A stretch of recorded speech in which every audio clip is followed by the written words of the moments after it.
Welcome to Draw Process. I'm Ike. In this episode, we'll be drawing page 42 of episode 2 of First Sun and Sword.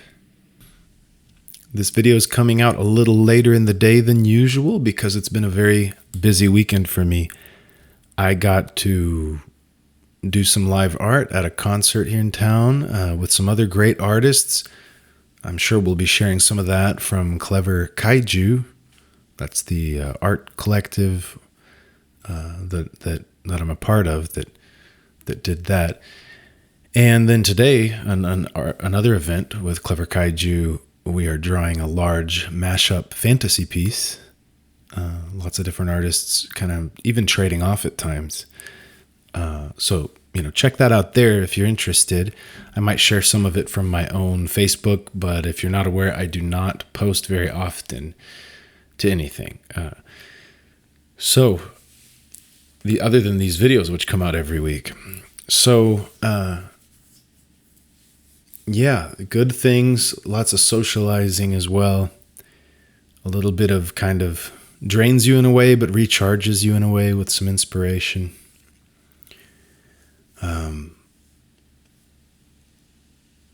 I've still got the feeling that my eye's on the ball, so to speak. I know I want to keep going down this path, and it might feel like a tedious path that leads nowhere sometimes, but it really isn't. I just have to keep the picture in mind, the hope in mind that this is leading somewhere worthwhile, somewhere new that hasn't been fully mapped out. I get to be an explorer here. Even with, the thoughts I share here, I try to be more of an explorer and discoverer than let's say teaching the status quo. So, I'm going to stick with it. I'm going to keep moving forward, and I'm able to do both. I'm able to feel, kind of overly, kind of just going up a hill where you can't see ahead of it. It just kind of feels monotonous or whatever, grinding it out. I can feel that way a little bit sometimes, but I also can feel the hope of knowing there's this bigger thing I'm doing that's exciting. And I just have to keep moving forward in what little ways I can. Lately, I continue to develop my way of doing inks, which I've seen a lot of growth in myself this year because I switched up my tools. So my art skill was there, but the finishing touches were lacking. I'm getting better too this year. I've seen a lot of growth this year in other ways, but in some ways it's just new tools that sort of allowed me to express myself differently. But along with that came new possibilities. I am now conveying depth and complexity in my panels that I wasn't doing before. And I'm able to embrace for me, it's been easier to embrace a more freehand, organic style. I'm leaning into more dynamic camera angles,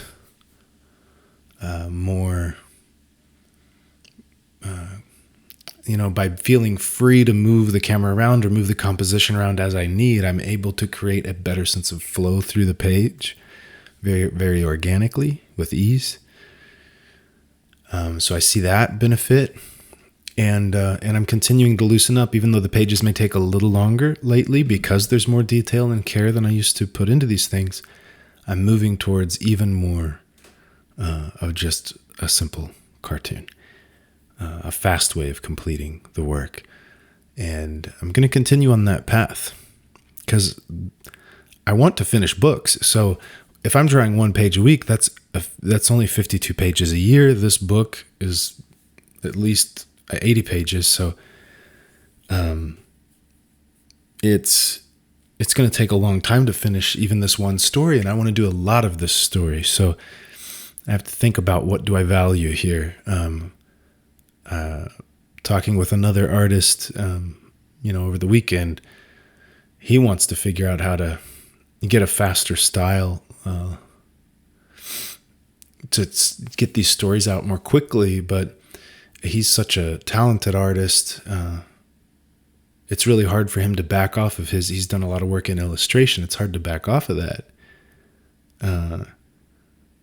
And in a way that feels comfortable, that feels like your style and so on. And in some ways I got the same, issue. We all have that issue.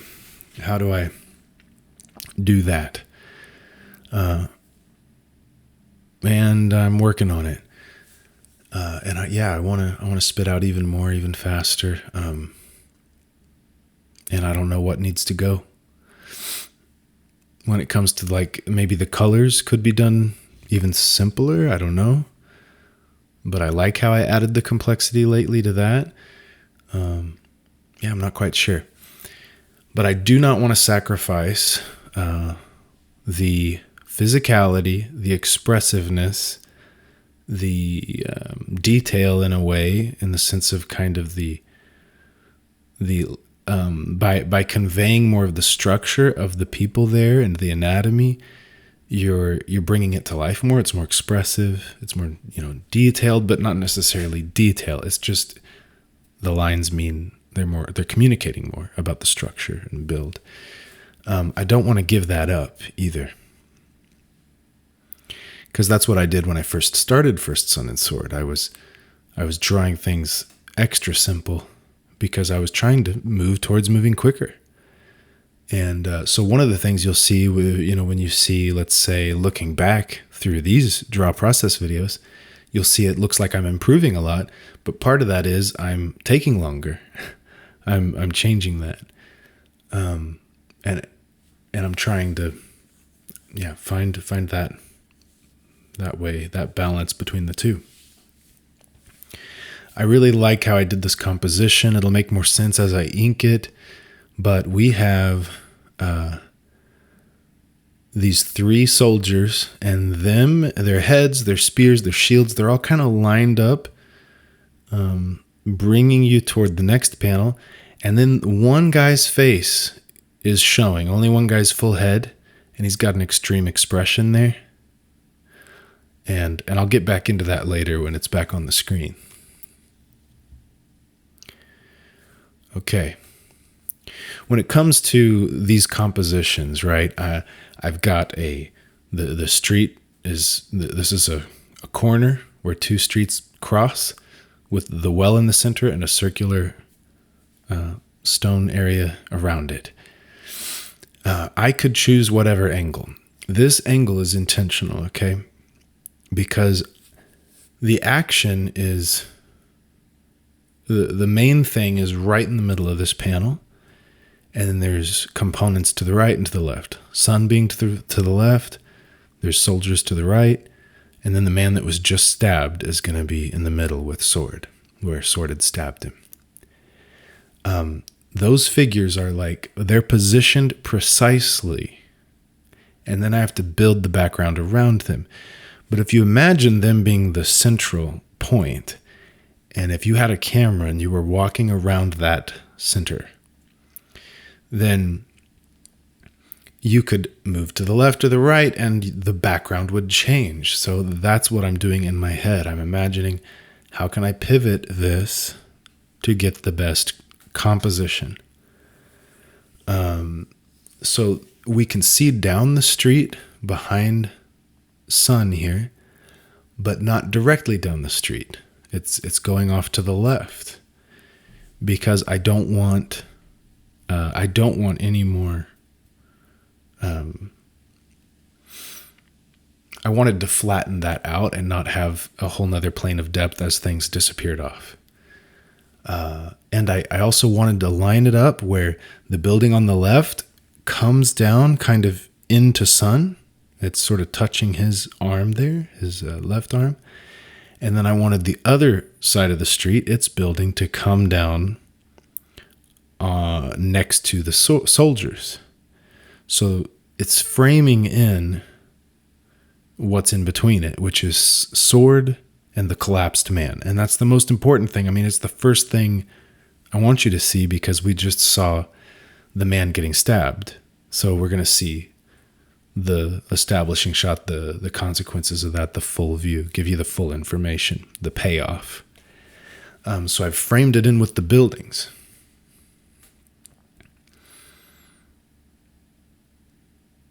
And then same thing with, the well and so on. I'm trying to, this angle also allows sun and the soldiers to frame where sword is with the guy that was stabbed. Here in this panel, more with, the flow. The panel above, there's a couple soldiers fall into the ground in the foreground next under sun's feet. I'm trying to add visual weight to the left as well as the angle of the tile work, the lines of that spiral, the radiating tiles, is all pointing towards the left. And then there's some extra weight there with those bodies that had fallen, which makes sense because he'd knocked some guys out. That is right there above the far left panel where I want your eye to go next, under his feet.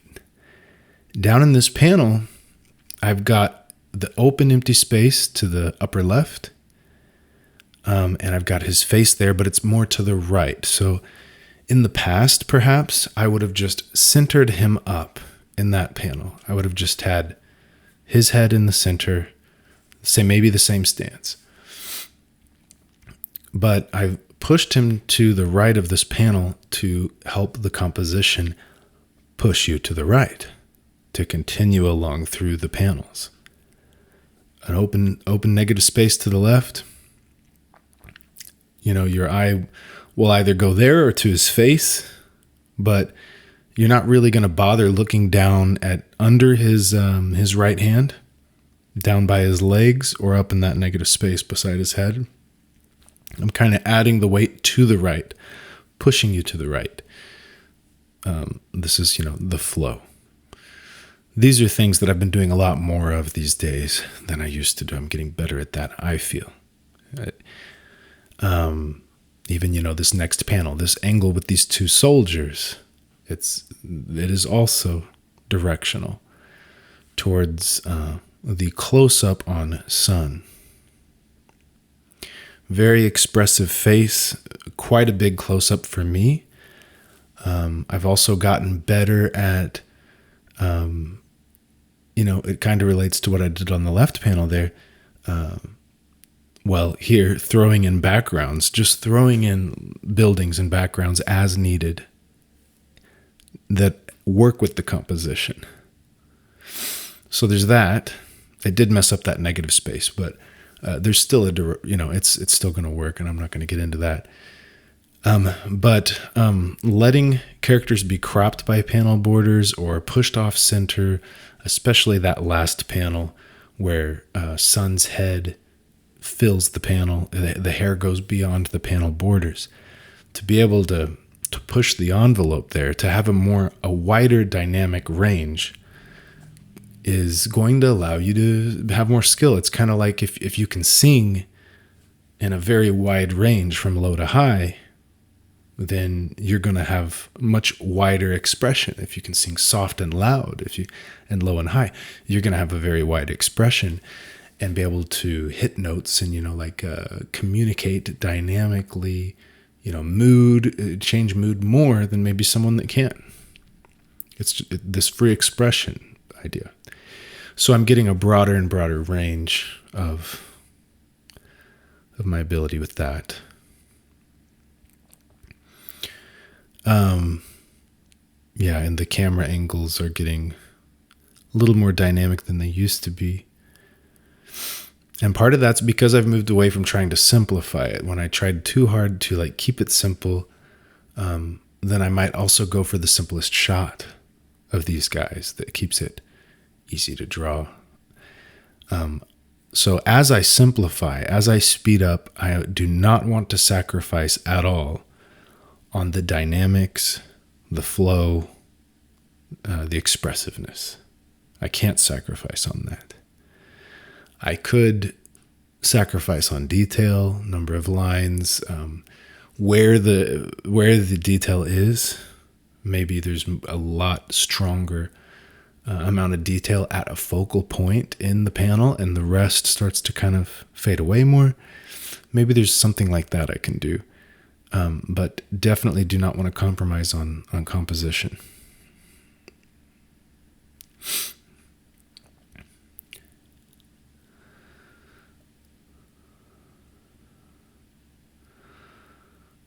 Yeah.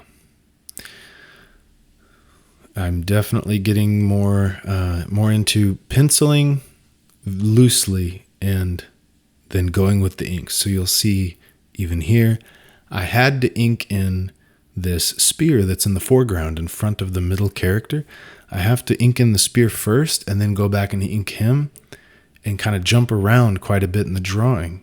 And see, now I'm jumping to the guy in the front because I've got to make sure that things overlap correctly as I ink because it isn't detailed enough. I'm drawing with the pen instead of getting perfect pencils and then inking.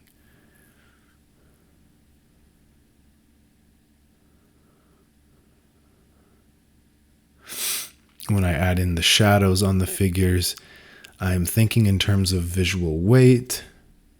Do I want more blacks in this spot?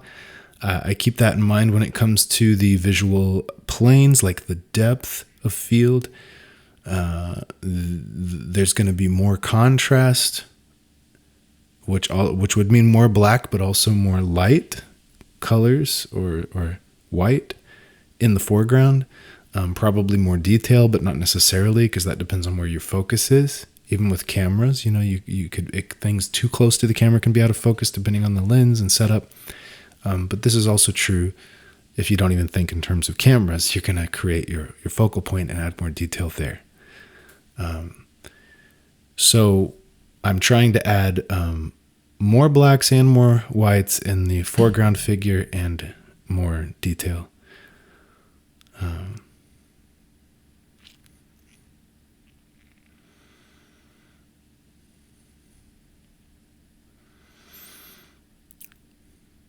Yeah.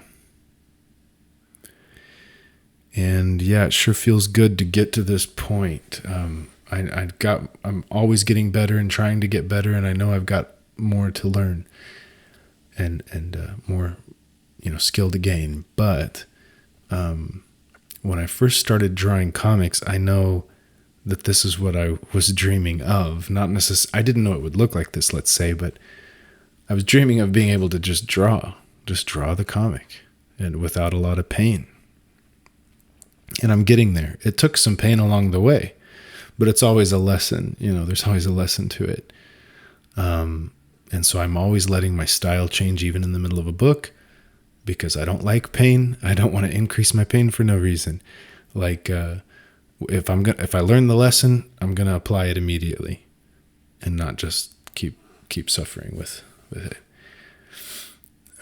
So yes, I was saying here, you'll see that this important element, the most important thing here is this guy on the end. So this is a little more skillful of composition because he is the guy on the far left who is the smallest.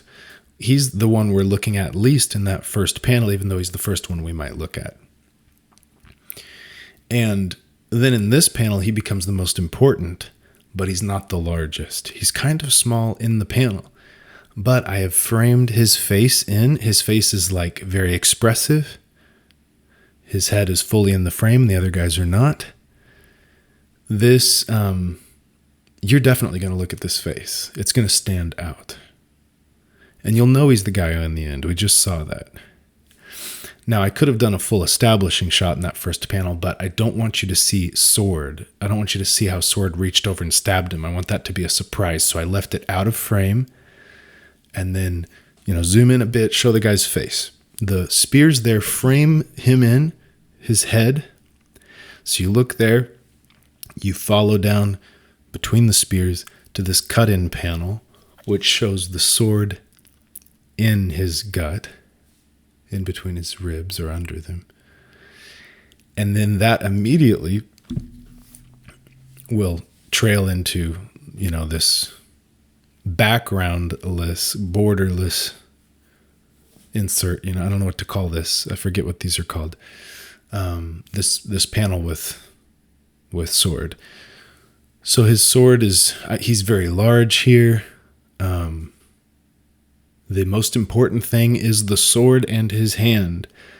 So I didn't even mind covering his face up. The angle of these things is very, very careful. So if I'd showed his full head, then I would have had to reposition the arm or shrink him down. I want him large here. Or his head would have been taller, and then this panel would have had to be taller. I wanted the swords, the highest point on the sword to be similar to his head. And I wanted his arm and the sword to all trail down and to the left and kind of position him on a third, the left third, off center, kind of so that you easily flow diagonally to the left, ready to start the next tier, the next panel.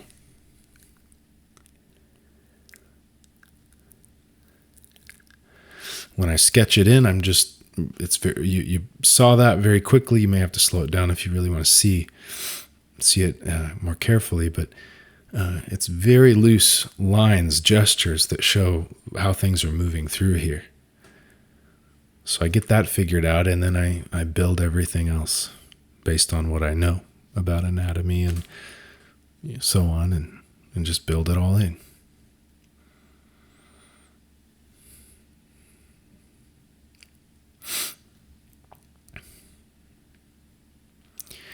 Here, the buildings, got to be careful to keep things, pretty accurate, but not perfect, but accurate enough in the perspective.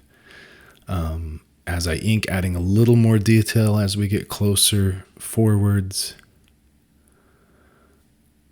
Putting some more blacks on Sun to add more contrast, bring him forward. The reason I'm drawing him first here is partly that I will smudge my inks if I work in a different order. So I kind of have to start in the top left and move to the right, even though sometimes I double back as I continue to flesh things out. Here's another example of more confidence that with rough pencils, I can just throw in little hints of human figures and you can tell it's human. You can tell that's a shoulder and a back of a head in the bottom left, hopefully. I know it's not great. It's not my best work, so I shouldn't even draw attention to it right now. But it's an example of how I'm getting more comfortable with throwing things in as needed for the composition and letting them crop off quite a bit.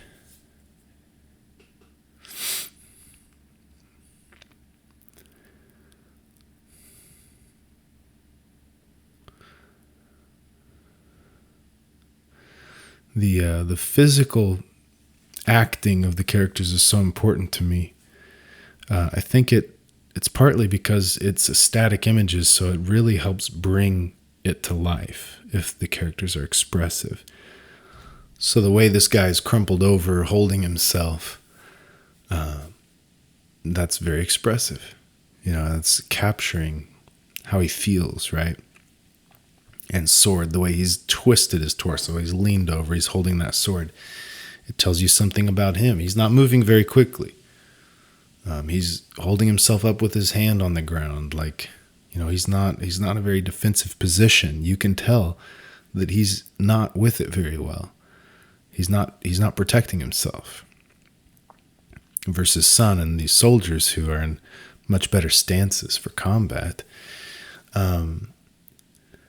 That kind of stuff is really helpful to add. It's something that I enjoy, and it's becoming a strong suit for me. Something that I can do pretty well. And so, good thing I'm doing comics with a lot of physicality, action, fighting, and stuff like that. Works well for me.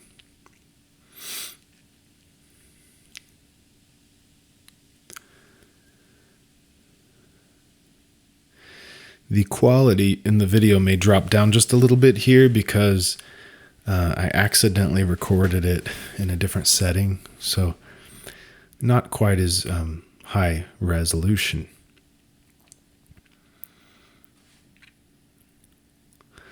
So, yeah, I'm moving in the right direction. I've explained that as best as I can, where I'm at right now, and where I'm trying to go. And as I think back on where I've been, there's a lot of continuity. I'm always saying kind of the same things. I'm always trying to go the same direction, and it's just little changes over time, little new skills, and so on. And sometimes getting, lots of practice in and kind of like, memorizing, not even having to think about it much, committing it to procedural memory, as you might say. But sometimes it's taking a little break or approaching it differently, and then my mind is more active, thinking it through, problem solving. And then maybe I have a breakthrough at those times, where I find some new thing to do or way of doing it, and then I'm like, okay, I like that. I'm going to keep doing that. But yeah, it's little progress.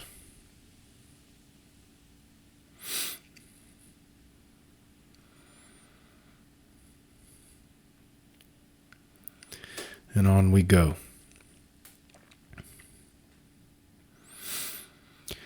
One thing that really helps with the nib is I get to hold the pen. You'll notice my hand is pretty far away. Like, my hand is not blocking the view of what I'm doing, but it does with a micron, with a felt tip pen. My hand will kind of block my view of what I'm drawing, so I can't make assessments of what I'm doing while I'm doing it. I kind of do it and then look at it later. So this is very nice in comparison.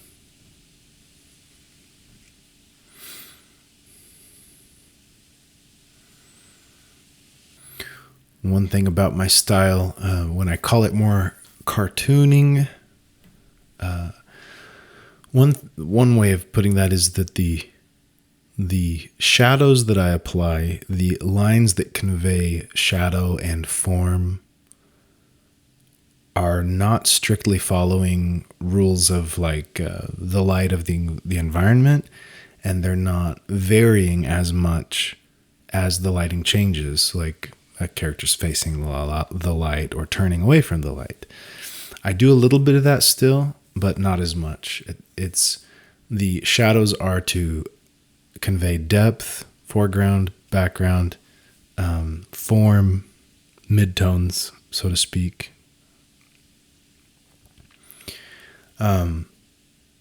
Yeah, just it's to help the drawing look better, but it's not as real or realistic, and but I'm trying to do some of that still, and I don't want to lose that completely. For example, if what happens when you draw, how could you tell just from my inks if this is night or day? I would like people to be able to tell the difference of, like, if they were in a cave. Well, night and day may not be the best example because it's both outside with, a main light source, let's say, but outside versus indoors with windows on the side instead of like an overhead light, or in a cave with a single light source of a flame or something. I need to be able to convey that using the hatching lines, the shadows, and the stuff that I use, while still using them the way I use them to cartoon. So that's not lost on me. I just wanted to kind of comment on that there is kind of a dance between the two here, and I'm definitely not losing it completely. There's a shadow on the under, Sun's chin and on the side of his face and under his hair as it comes down on his forehead. this is conveying light, and it's on the proper side. The sun has been to what is now his left. It used to be on his right shoulder when he was facing the other way. Now it's on his left.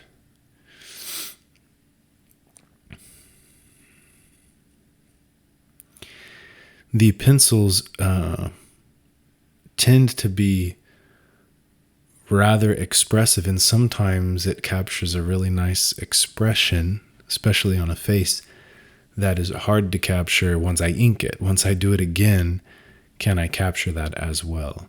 It is easier with the nib because I can see what I'm doing and I can vary my line weight. In this case, I think I captured it pretty well.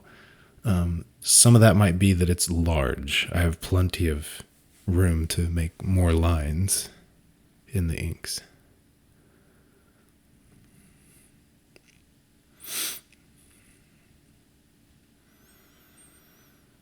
And yeah, very nice, kind of realistic-ish expression. And like I said, being very expressive, not just with their body movements and stuff, but these face expressions. You can see in this panel on the left, sun is, very tense, wide-eyed. And then after this, because of this slight pause he's taking, he's then struck with emotion.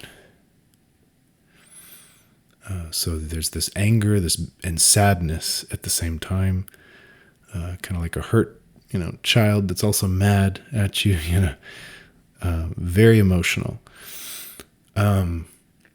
That's something to maybe keep in mind with your expressions. People think of affect or facial expressions as affect, which is like conveying your emotion. So obviously there's happy, sad, disgusted, and then like a mix of them that you might feel. So these are emotions, but there's also there's another thing to convey, which is arousal level. Is someone dissociating? Are they panicking? Are they incredibly tense? Are they very relaxed? Are they becoming more tense? You can convey that with certain expressions and features. So here, where his eyes become pointed, his pupils constrict, is kind of conveyed here in the bottom left, and his face muscles have tightened up, and you can see his shoulders have raised, so he's chest breathing instead of belly breathing. His fists, tensed up. You see this tension that's conveyed. It tells you, this is someone who's pretty terrorized here. And it relaxes enough for the affect to show. So it's kind of hard to be, crying when you're also completely in that fight or flight. So you got to keep that in mind too. But this in your own experience, in your own body. Just something worth keeping in mind when you try to help your characters act on the page.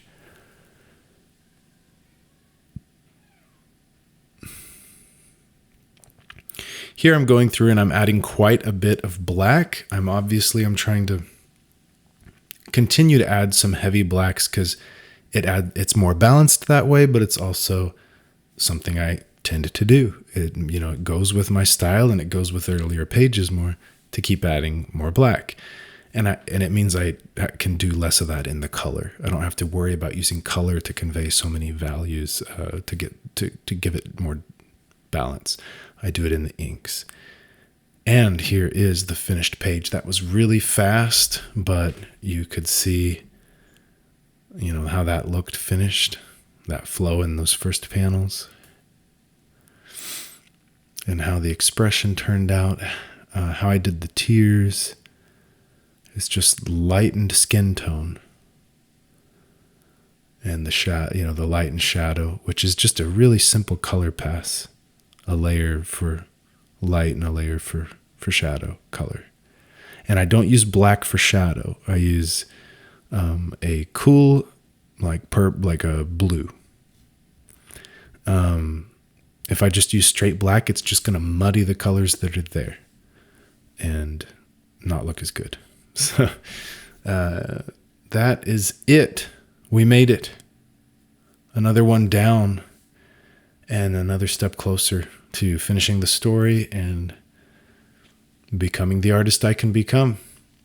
See you next week.